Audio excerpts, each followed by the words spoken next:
Hey guys, this is Julie, the Penny Saving Mama. Just wanted to take a couple of minutes and kind of do a life update, kind of what we're about, kind of what we do, why I'm frugal, why we try to be frugal, why we try to be responsible for, the things God's blessed us with. This is not a video to say, ooh, look what we got coming, hey. It's more of trying to encourage to persevere through the hard times. We are very blessed, okay? We are not suffering the way many, many people are suffering right now. I do not pretend to understand what every family and every hardship is going through right now.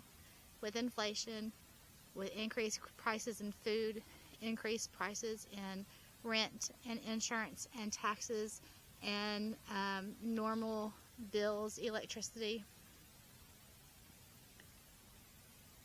But I would like to encourage you, whether you are in that situation or if you're doing fine now, but you're not planning for a hard day in the future, to start planning. I would really like you to fight for yourself, fight for your family.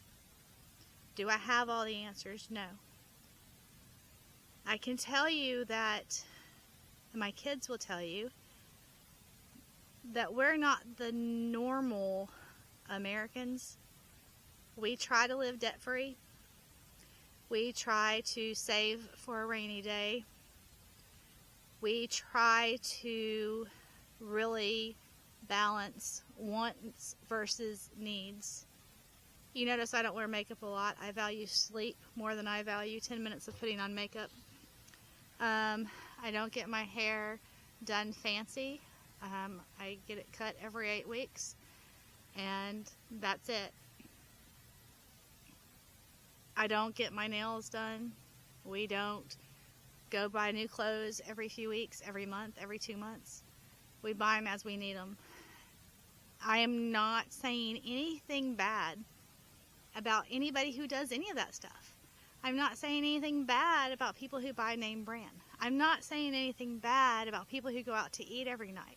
If you have the means and you're able to do it, fine. Whatever is good for you and your family. But I know a lot of people are struggling, and a lot of people sometimes confuse needs versus wants. They think in their mind comfort. They want what they know. That's their comfort zone. But sometimes those things that you keep in your comfort zone aren't always needs. Anyone will tell you, I am the worst about being in my comfort zone. I don't like to spread out for anything.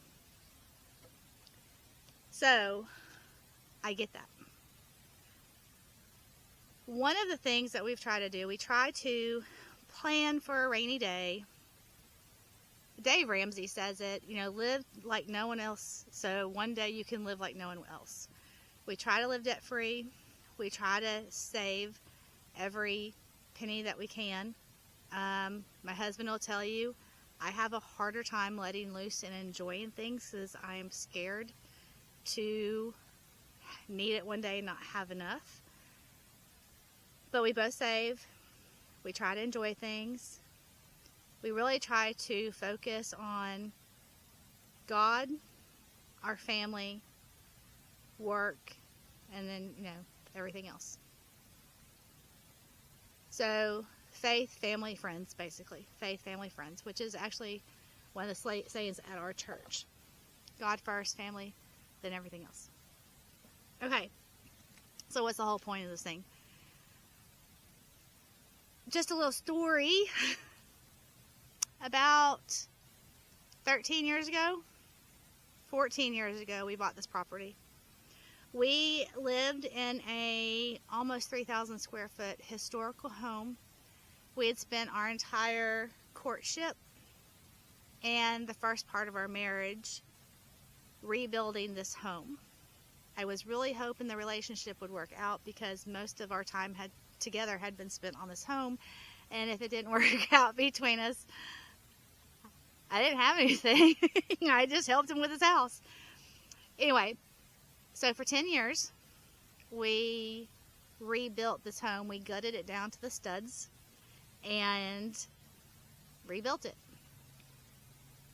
When we had our son, we were in a historical district, but we lived on a busy street, and we didn't want that. We wanted land. We wanted to be able to raise our own food. We wanted to be able to grow our own food. We wanted all this stuff, and we wanted our kids, our child at the time, to be able to play outside and not worry about running into the street and getting run over on a busy street where even though the speed limit is 25, people go 40 and 50 up and down there all the time. We didn't want that.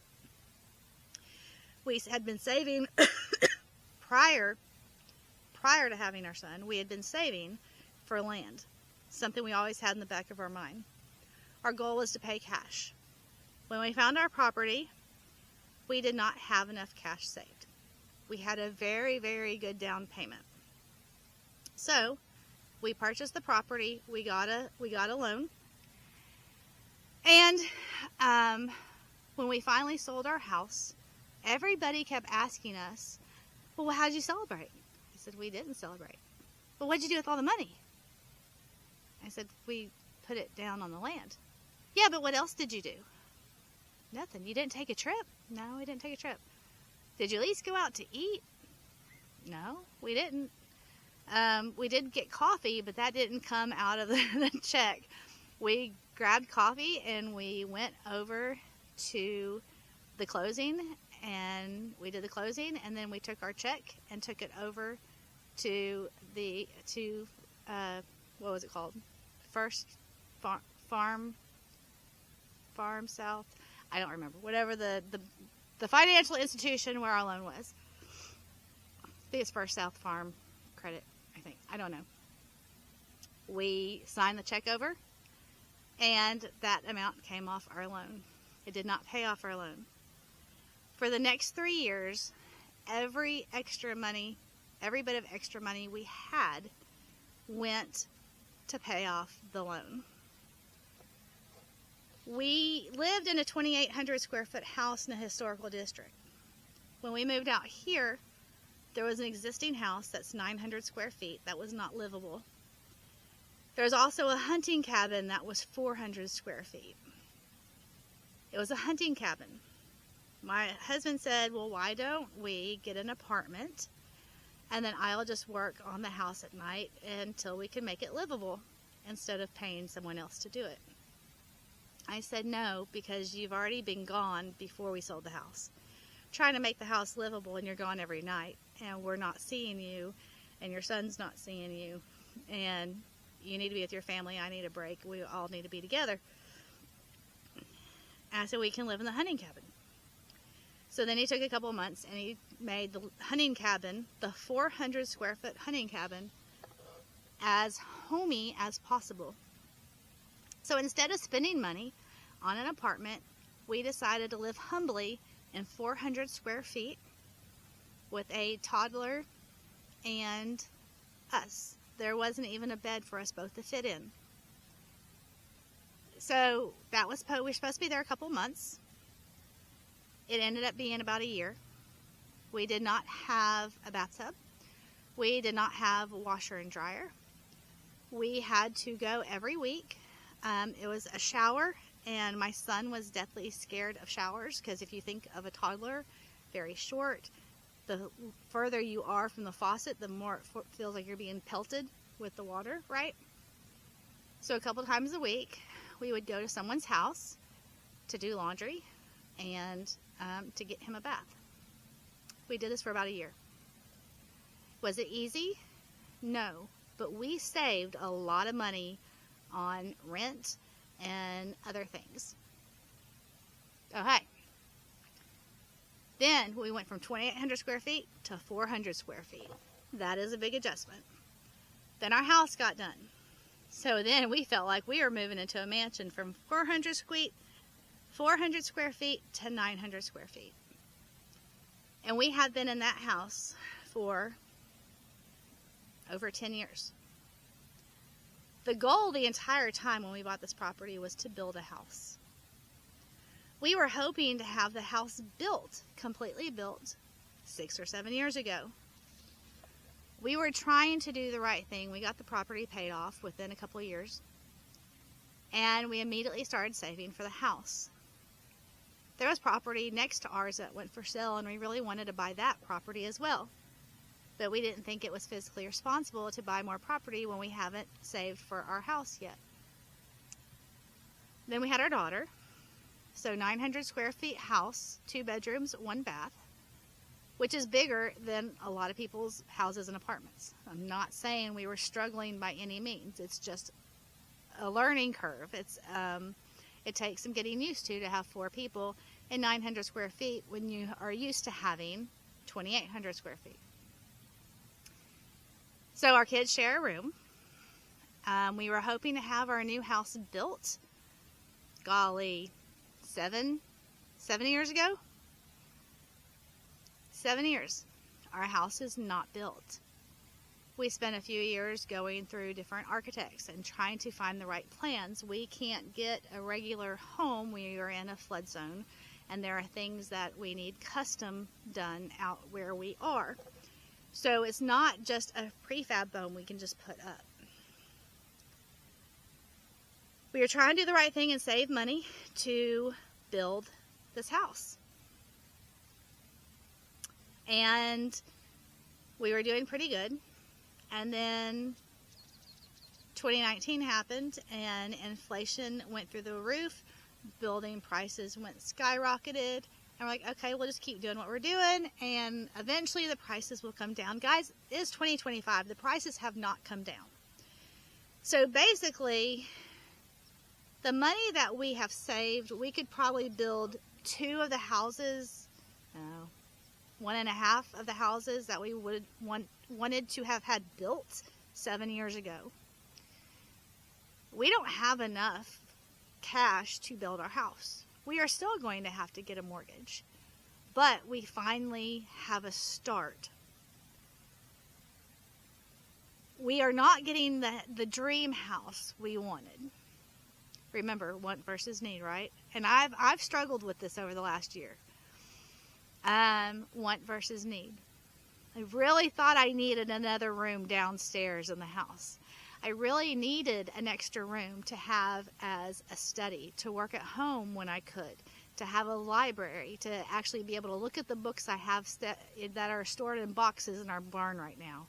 I really thought we needed this one extra room. We could also use it as a workout room. The biggest thought I had was eventually we're going to have family members that need 24-hour medical care, and they would need this room. I'm not getting the room. That's one of the sacrifices that we had to make. There are plenty of other big sacrifices that my husband has made with what he has wanted and what he really desired for this house. But is that room a need? Really? Or is it a want? We're going to have a bigger house than we have now. We are going to have, each of my kids are going to have their own room. I'm going to have a huge kitchen. I'm going to have a huge pantry. I'm going to have a huge laundry room. My husband told me, like, you guys have seen our kitchen and, like, the little dining area. That's probably the size of my laundry room is going to be. So I have no room to complain about anything. I could put a cot in there if I needed to. Heck, we could put a hospital bed in the living room if we needed to. We could put a hospital bed in the dining room and move the table out. There are ways to get around the needs, okay? It has been very difficult the last 7 years because we wanted this house done, and it felt like we are being punished for doing the right thing by trying to save the money. If we had gotten a mortgage in 2018, we could have had the house built and paid off by now. But instead, We are just breaking ground, and it's starting to drizzle on me out here. I don't know how long this is going to last. It is hard when you are trying to do the right thing and you feel like you're getting setback after setback after setback. It is hard when you are fighting for what you think is right and you just feel like it's not doing anything. It's a waste of time. It is so hard to understand why you are being punished, why this is so hard, why you're having all these setbacks, why when you're trying to do the right thing, you still don't have what you need. You still don't have enough. The only words I can say to you are to persevere. Pray. I'm going to have to stand up real quick. It's actually starting to rain. The whole point of this, if you can see the dirt behind us. Yeah, it's starting to rain. The whole point of this, the dirt behind us, we have broke ground. And they are actually starting 7 years after we wanted the house completed. We have broken ground, and they are starting on the mound, because we're in a flood zone. They are starting on the mound where our house will be. A couple of months ago, I called our builder. And I know this, I'm in shadow now. I don't know what to do. Here we go. So you can see all the crap behind me. My daughter's trying to make paintings for some of her softball team for Christmas. And we're going to see them in 2 days, and I don't know if she's going to get it done. Okay. A couple of months ago, I called our contractor. I hadn't called him this entire time. This has been a process, a very long process, over a year, probably 2 years. And I'm not saying the delays are his fault. Part of the delays are us, because we didn't want debt. He got all the house plans done, had everything to specs how we wanted it, but it was going to be too expensive. Not too expensive in the world's eyes. We could have gotten a mortgage easily and covered it. We didn't want a mortgage that big. We don't want to spend the rest of our life paying off a mortgage. We want to get the mortgage paid off so then we can worry about retire. And any extra money we have, we can put toward the future. We don't want to retire with a mortgage. We don't want to retire just paying off the mortgage. We want to pay it off and be done. So they had to go back to the drawing board and redo the specs for the house. So I'm not saying the delays were all them. It wasn't. It was us too. Someone's coming up. But it is hard when you feel like you're being punished. So if you're tired, and you're tired of fighting, and you're tired of hustling, and you're tired of trying to do the right thing, pray, cling to God, and keep on. Keep doing it. Your family's worth it. You're worth it. If you can't seem to pay off the debt, then try a different way. But don't buy things that you don't need. One of my friends, I have lots of friends, love them to death, and they are so far in debt, and it's scary, but they just buy. Every time they go to the store, they have to buy something. Trinkets, things for other people. You don't have to do all that. Because I'm not pretending to know everybody's situation, but I do understand heartache. I do understand frustration. I do understand the feeling of never doing enough, being enough, saving enough, working hard enough. Sorry, I can't get the lighting right out here. Did it stop raining? I get that. But so yes, I called the contractor a couple months ago. I never called him. And I said, hey, I'm not trying to be one of those people, but I'm just trying to see if I can get an estimate on the time. I said, I have a almost 13-year-old and a 9-year-old that still share a room together. That they completely despise sharing a room. They're glad to have a room. They're glad to have a house. Like, but, I at this point, I'm wondering if we're going to have a house built before he goes to college. This has taken so long. I started crying on the phone because I was just so frustrated. It's a house. It's not a life. And I'll say that even though it's not the easiest living in 900 square feet, even though it wasn't the easiest living in 400 square feet and having to take my son somewhere a couple times a week to get baths and to do laundry, oh my gosh, being humble really helps you to be appreciative of what you do have. And let me tell you right now, I am really, really appreciative of this mound of dirt behind me. It makes me so excited. I was sick last weekend, and I was sick. I was out of work Monday, and while I was at home, I couldn't sleep and I couldn't rest because I kept hearing equipment out here, and I heard the beeping and the beep, beep, beep every time they backed up, and their cranes and not the cranes, but when they lifted up, and the hydraulics, and I was so thankful every time they woke me up because it was progress. I don't know if I would appreciate this if we hadn't gone to the hard times. And a lot of people will say God has reasons for everything. And, he does. Did he have a reason for this? Did he want us to have this specific contractor? I don't know. Are there certain builders that he uses that God wants us to be involved with? I don't know. What is God's reason?